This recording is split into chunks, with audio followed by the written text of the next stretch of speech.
Hello friends, मेरा नाम भीम। आप देख रहे हैं भीम इलेक्ट्रॉनिक। फ्रेंड्स, मेरे पास एक एलईडी टीवी है जो इसका स्पीकर प्रॉब्लम है, हम दिखा देते हैं। फ्रेंड्स, मेरे पास ये एक एलईडी टीवी आया है जो हम स्पीकर इसमें दोनों ख़राब हैं। हम चेक करते हैं कि कैसे स्पीकर को हम चेक करते हैं और चेंज कैसे करते हैं।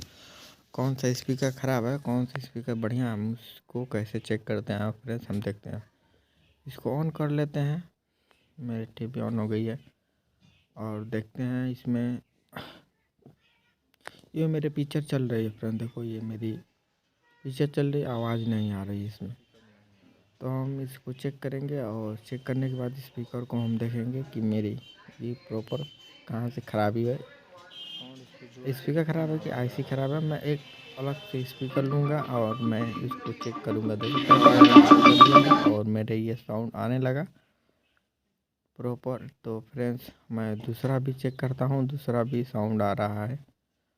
ये मेरे दोनों स्पीकर ख़राब हैं फ्रेंड्स। तो हम इसको चेंज करते हैं और देखो फ्रेंड्स, ये मेरा स्पीकर है जो अंदर का कॉइल जला हुआ है, शॉर्ट हो गया है हाँ, इसकी वजह से ये आवाज़ दोनों नहीं आ रही है स्पीकर में। दोनों स्पीकर का आवाज़ नहीं आ रहा फ्रेंड्स। तो हम चलते हैं, स्पीकर दूसरा नया लगाते हैं और मैं